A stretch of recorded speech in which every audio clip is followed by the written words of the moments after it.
Hello kids, today I am going to explain you the topic global warming of the chapter saving the environment and the topic pollution I have discussed you in my previous video. Alright ये मैंने pollution का मैंने अपने previous video में discuss कर लिया था, तो उसमें आप जाके ये देख सकते हैं। तो आज जो मैं टॉपिक आपके साथ शेयर करने जा रही हूँ वो है global warming. Now let's begin. What is green house? ना ग्रीन हाउस क्या होता है? ये नाम तो कुछ सुना सुनाया लग रहा होगा, इजंट इट ग्रीन हाउस? तो आज हम इसको पढ़ेंगे, ये ग्रीन हाउस होता क्या है। Alright, so let's start. The Earth atmosphere contains gases such as carbon dioxide, methane, ozone, water vapor and nitrous oxide in trace amounts।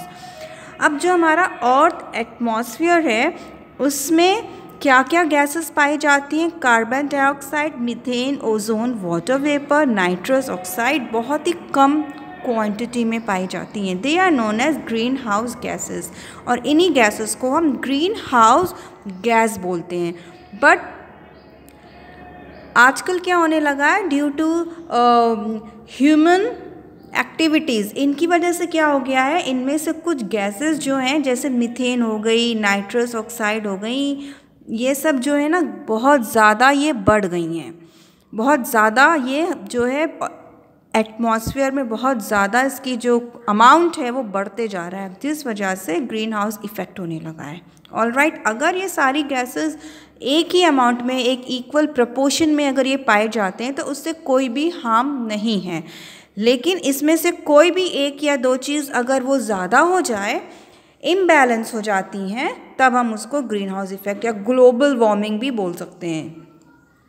They are known as green house gases, इनको हम green house gases बोलते हैं। They help regulate the earth's temperature by trapping heat within the atmosphere.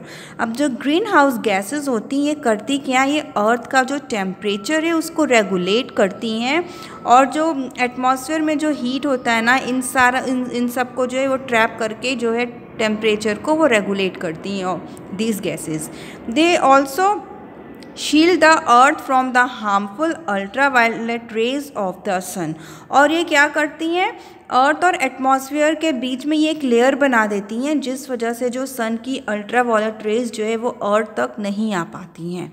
तो ये एक तरह से shield का काम करती हैं। Greenhouse gas act as a shield between earth and ultraviolet rays which are coming out from the sun.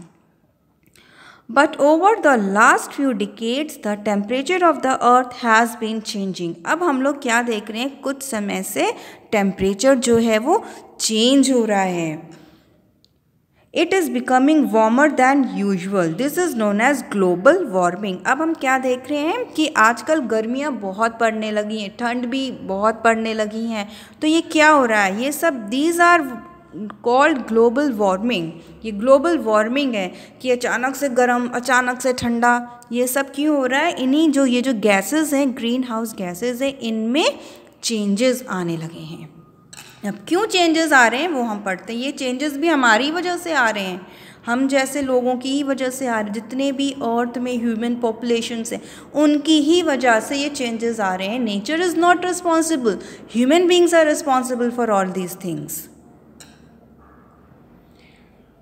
But over the last few decades, अच्छा, People burn fossil fuels to generate power to run vehicles and machines। अब आप देख रहे हैं people क्या करते हैं, वो फॉसिल फ्यूल्स को बर्न कर रहे हैं। क्यों बर्न कर रहे हैं? क्योंकि वो उन्हें व्हीकल्स चलाना है, मशीन्स चलाना है, तो पावर जनरेट होती है उससे।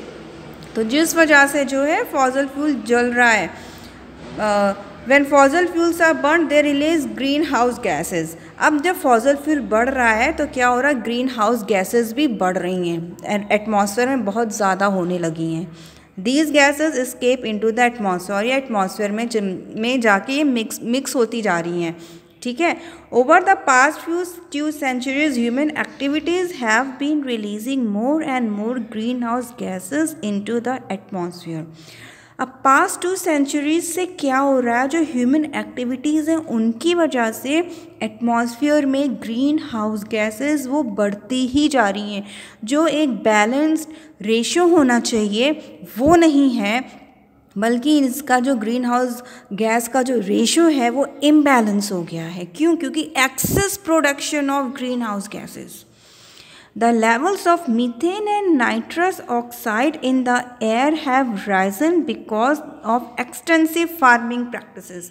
अब मीथेन एंड नाइट्रस ऑक्साइड का लेवल जो है वो बढ़ते ही जा रहा है। क्यों बढ़ते जा रहा है? क्योंकि एक्सटेंसिव फार्मिंग प्रैक्टिसेस, हम लोग जो फार्मिंग प्रैक्टिसेस है ना वो कुछ अलग ही तरीके से करने लगे हैं। हम लोग उसमें केमिकल्स का यूज़ करने कुछ ज़्यादा ही लग गए हैं, इज़न्ट इट? क्यों करने लगे हैं? क्योंकि हम चाहते हैं कि हमारी क्रॉप जल्दी जल्दी बड़ी हो, जल्दी जल्दी उसमें से फ्रूट्स, वेजिटेबल्स या ग्रेन्स वगैरह आए, फिर उसको हम हार्वेस्ट करें और तुरंत जो है हम मार्केट में सप्लाई करें। क्यों हो रहा है? क्योंकि इतनी पॉपुलेशन भी बढ़ती जा रही है, जिस वजह से हो रहा है, डिमांड बढ़ रही हैं। तो इसलिए फार्मर्स भी क्या कर रहे हैं, इंजेक्शंस लगाते हैं वेजिटेबल्स में। रात रात में वेजिटेबल्स बड़ी हो जाती हैं, फिर वो मार्केट में लाके वो बेच देते हैं। क्यों हो रहा है? इसीलिए हो रहा है, ह्यूमंस की वजह से हो रहा है। Some industries release gases such as chlorofluorocarbons, these harm the ozone layer in the atmosphere. और कुछ इंडस्ट्रीज होती हैं उनमें से जो है गैस रिलीज़ हो रही है। कौन सी गैस रिलीज़ हो रही है? क्लोरोफ्लोरोकार्बन्स रिलीज़ हो रही है, जिसे कि हम CFCs भी बोलते हैं। ये रिलीज़ हो रही हैं, जो कि इस गैस के रिलीज़ होने से क्या होता है, जो ओजोन लेयर है वो हार्म हो रही हैं। वो ओजोन लेयर जो है वो उस पर उसका असर आ रहा है। ओजोन लेयर क्या है? ये हमने प्रीवियस लेसन में पढ़ा था, इज़न्ट इट? प्रीवियस चैप्टर में पढ़ा था कि ओजोन लेयर क्या है। ये जो सन, ये जो अल्ट्रा वायलेट रेज जो सन से आ रही हैं उसको ये रोकती हैं अर्थ में आने से। तो यही जो ओजोन लेयर का डिप्लीशन हो रहा है, क्यों हो रहा है? Due to chlorofluorocarbons. कहाँ से आ रहा है? ये भी इंडस्ट्रीज़ की वजह से आ रहा है। इंडस्ट्रीज़ कौन चला रहा है? ह्यूमन बींग्स चला रहे हैं ना। तो सोच समझ के ये सारा काम करना चाहिए कि इतना ज़्यादा ये सब गैसेस रिलीज़ ना हो कि हमारी आने वाली जनरेशन्स को नुकसान पहुँचे। With more green house gases in the air the earth is becoming warmer. तो जितनी ज़्यादा ग्रीन हाउस गैसेज प्रोड्यूस हो रही हैं, एयर में जा रही हैं, तो वैसे वैसे क्या हो रहा है, गर्मी भी बढ़ती जा रही है। If the earth keeps on getting warmer and warmer, some plants and animals may eventually become extinct forever. और अगर इसी तरह से गर्मी बढ़ती गई तो प्लांट्स एंड एनिमल्स जो हैं वो एक्सटिंक्ट हो जाएंगे। Few plants and few animals जो कि ज़्यादा हीट को टॉलरेट नहीं कर सकते हैं वो एक्सटिंक्ट हो जाएंगे। एक्सटिंक्ट मीन्स अब दोबारा वो कभी नहीं आएंगे, उसको बोलते हैं एक्सटिंक्ट। जैसे कि डायनासोर एक्सटिंक्ट हो गया, अब दोबारा डायनासोर नहीं आएगा, तो वो एक्सटिंक्ट हो गया। तो वैसे ही जो है फ्यू प्लांट्स एंड एनिमल्स भी एक्सटिंक्ट हो जाएंगे जो कि ज़्यादा गर्म नहीं टॉलरेट कर पाते हैं। There can be several outcomes of global warming. अब कुछ आउटकम्स हैं। क्या है outcomes of global warming? Let us read. Some heat tolerant species may evolve. अब क्या होगा, कुछ हीट टॉलरेंट स्पीशीज़ है वो इवॉल्व हो जाएंगी, न्यू आ जाएंगी, ठीक है, कुछ न्यू टाइप की स्पीशीज़ आ जाएंगी अर्थ में। कूलर प्लेसेस में बिकम हॉटर एंड ड्रायर। जो कूलर प्लेसेस हैं वो गर्म हो जाएंगी, वो हॉटर हो जाएंगी और सूख जाएंगी। लेक्स एंड रिवर्स में श्रिंक, न्यू कोस्ट लाइन्स में फॉर्म एंड कोस्टल सिटीज़ में गेट फ्लडेड। अब लेक्स एंड रिवर्स भी क्या है, वो श्रिंक होती जाएंगी, उनका जो विड्थ है वो क्या होगा, वो घटता जाएगा, वो श्रिंक होता जाएगा। सो न्यू वहाँ पे कोस्टल लाइंस बन जाएंगी। और ग्लोबल वार्मिंग से क्या होते हैं, फ्लड्स वगैरह ये सब भी आते हैं। जो आसपास के जो कोस्टल एरियाज़ है वहाँ वो सिटीज़ जो है फ्लड से ख़त्म हो जाएंगी। Forest could disappear. फॉरेस्ट क्या होंगे, वो डिसअपियर हो जाएंगे। Hurricanes, tsunamis and tidal waves could become more frequent and more intense. अब क्या होगा, बहुत ही frequently hurricanes, tsunamis, tidal waves ये सब आते रहेंगे, isn't it?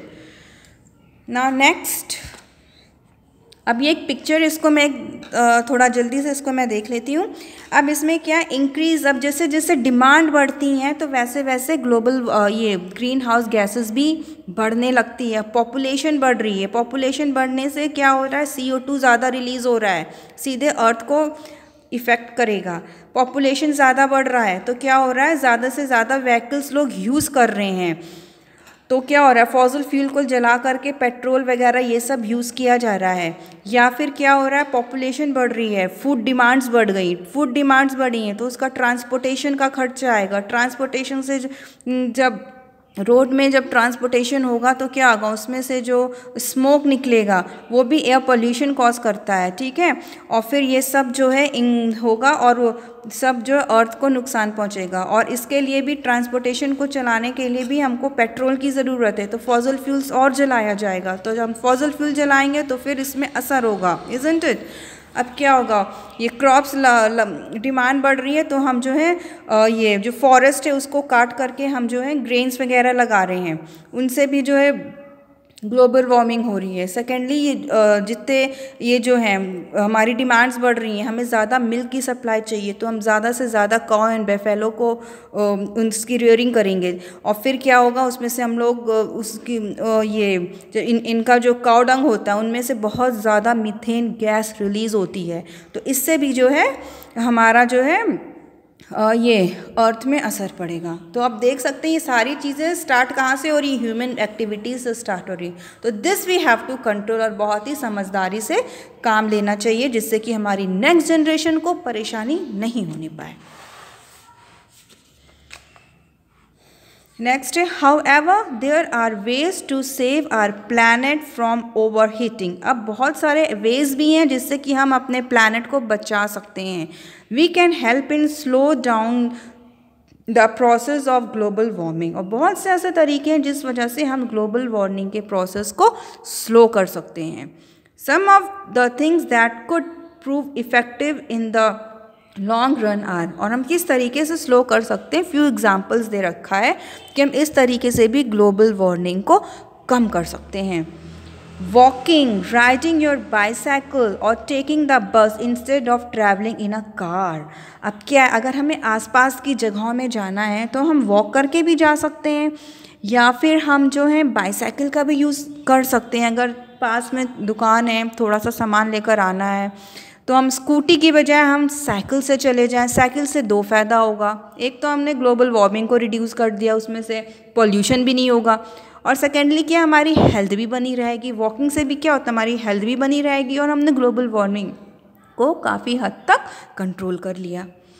अब जैसे अब एक कॉलोनी में अब जैसे 3 लोग हैं, वो एक ही कंपनी में काम करते हैं और उन 3 के पास अपनी अपनी 1-1 कार है।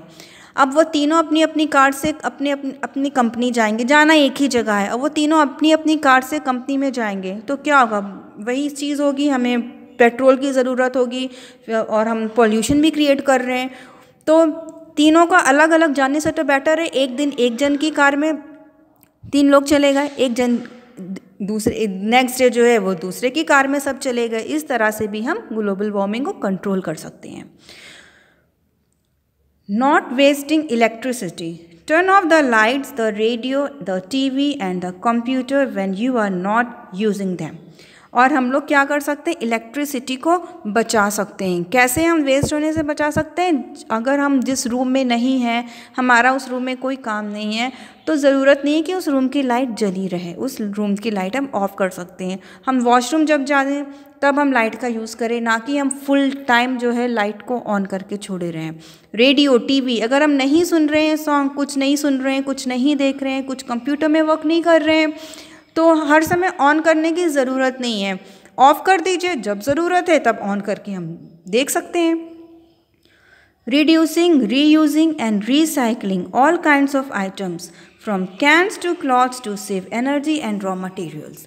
अब क्या है, अब हम इससे क्या करेंगे, वेस्ट को मैनेज कर रहे हैं, कम से कम हम वेस्ट यूज़ करें, ठीक है, और जो है रीयूज़ करें, हम जो पुरानी चीज़ें हो गई हैं ना उसका हम रीयूज़ करें। क्लोथ्स हमारे छोटे हो गए, हम अपने छोटे भाई बहन को दे दें, या उनको हम डोनेट कर दें, या ओल्ड क्लोथ से हम कुछ न्यू थिंग्स बना लें, इज़न्ट इट। तो अगर आपको इसके बारे में डिटेल पढ़ना है, रिड्यूसिंग, रीयूजिंग एंड रीसाइक्लिंग, ये मेरा एक वीडियो है जिसमें है कीपिंग आवर सराउंडिंग्स क्लीन का टॉपिक है मैनेजिंग वेस्ट। उस टॉपिक में आप जाके इस तीनों के बारे में देख सकते हैं, सुन सकते हैं और आपको अच्छे से मालूम चल जाएगा रिड्यूसिंग, रीयूजिंग एंड रीसाइक्लिंग क्या होता है। ठीक है, तो इसके बारे में मैं ज़्यादा डिटेल आपको नहीं बताऊंगी क्योंकि ये बहुत लंबा है। ये खुद में ही एक ऐसा टॉपिक है जिसको एक्सप्लेन करने के लिए बहुत टाइम लग जाएगा।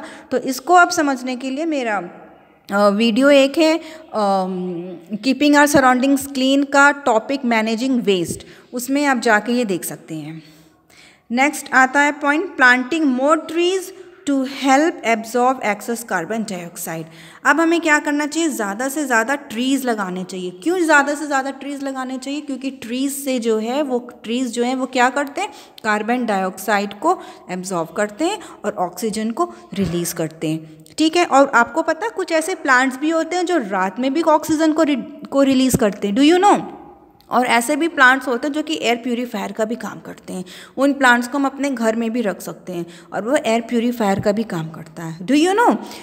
मैं 2 ऐसे बहुत ही कॉमन प्लांट्स का नाम बताऊंगी जिसको कि आप लोग ज़रूर अपने घरों में रखिएगा, इवन अपने रूम्स में रखिएगा, जो कि एयर प्यूरीफाई का भी काम करते हैं और ये रात को भी ऑक्सीजन रिलीज़ करते हैं। जनरली ऑक्सीजन रात में कोई प्लांट्स रिलीज़ नहीं करता क्योंकि ये सब जानते हैं कि जो फोटोसिंथेसिस होता है वो सनलाइट में होता है, लेकिन ये कुछ प्लांट्स ऐसे हैं जो कि रात में भी जो है ऑक्सीजन रिलीज़ करते हैं। वो कौन से प्लांट्स हैं? वो होते हैं स्नेक प्लांट, एरेका पाम। तो ये सारे प्लांट्स जो होते हैं ना, ये और भी ऐसे प्लांट्स हैं लेकिन अभी मुझे बस इन्हीं 2 प्लांट्स के नाम याद आ रहे हैं। तो ये बहुत ही अच्छे प्लांट्स होते हैं जो कि ये ज़्यादा से ज़्यादा ऑक्सीजन को रिलीज़ करते हैं। तो इन प्लांट्स को घरों में आप लोग अपने ज़रूर लगाइए, इवन अपने रूम्स में भी ज़रूर रखें क्योंकि ये एयर प्यूरीफायर का भी काम करते हैं। So students, that's all for today and in this way I have completed the topic saving the environment। ठीक है, एंड और अगर अभी तक आपने मेरा चैनल सब्सक्राइब नहीं किया है तो उसको ज़रूर सब्सक्राइब कर लीजिएगा। So bye bye and God bless you all.